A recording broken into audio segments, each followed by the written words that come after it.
ফোড়ন, তোর মুখটা এরকম প্যাঁচার মতো করে আছিস কেন? কি হয়েছে তোর? দেখ না, আজকে আমার জন্মদিন, মা কিছুই করলো না, পার্টিও দিল না, গিফটও দিল না। ও এই ব্যাপার, আমি আছি তো, তোর চিন্তা কি? দাঁড়া, তোর জন্য আমি বিরাট বড় গিফট আনছি। শুধু যাওয়ার আসবো, নিশ্চয়ই কোনো বড় গিফট আনবে। এই নে তোর হ্যাপি বার্থডে গিফট। বাবান, এটা সত্যিকারে? হ্যাঁ, এটা সত্যিকারেরই তো। প্রতিদিন জল দিবি, দেখবি পৃথিবীর থেকেও বড় হয়ে গেছে।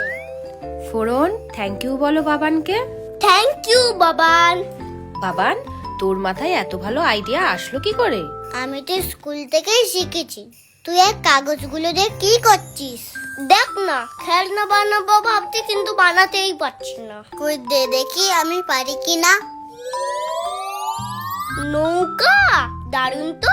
এটা দিয়েও কিছু একটা বানা। আরে, এটা তো গোলাপ ফুল। তুই কি ফুল চিনিস না? এটা গোলাপ। হ্যাঁ, এটা গোলাপ।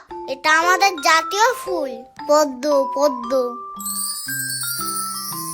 এটা দিয়ে কি বানাবি? বল, তুই কোথায় যেতে চাস বল। আমি লন্ডনে যাব, লন্ডনে।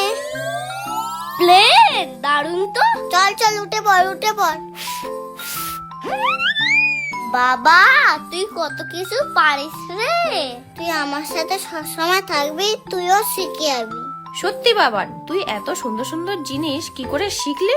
কেন, আমার স্কুলেই তো সব শেখায়। বাবান, তুই এখানে আর আমি সারা জায়গায় খুঁজছি। চল বাড়ি চল। ও দিদি শোনেন, তা বাবান তো দেখছি ক্লাসে অনেক কিছুই শিখেছে, তাও কোন স্কুলে পড়ে বলুন তো?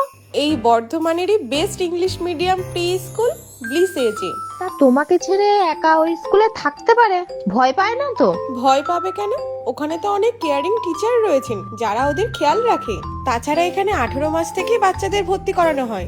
আর রয়েছে ব্যস্ত অভিভাবকদের জন্য ডে কেয়ার সুবিধা, যেখানে শিশুরা পাবে সুস্বাদু খাবার, স্বাস্থ্যকর পরিবেশ এবং মায়ের মতন যত্ন ও নিরাপত্তা। তবে যাই বলো দিদি, এখন কি ওদের পড়ার বয়স? এখন তো শুধু ওরা খেলবে। হ্যাঁ, ঠিক তাই। খেলার মধ্যে দিয়েই তো পড়াশোনার প্রতি আগ্রহ জন্মাবে। আর তাছাড়া এয়ার কন্ডিশন ক্লাসরুম, বিশাল প্লেগ্রাউন্ড এবং বয়স অনুযায়ী উপযুক্ত আধুনিক শ্রেণীকক্ষও রয়েছে, যার ফলে বাচ্চারা পড়াশোনার মধ্যেও আনন্দ খুঁজে পায়।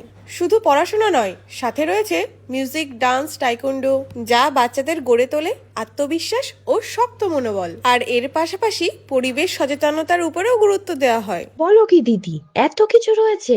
তাহলে আমিও আমাদের ফোরনকে ওই স্কুলে ভর্তি করাবো। তুমি তাড়াতাড়ি ঠিকানাটা দাও।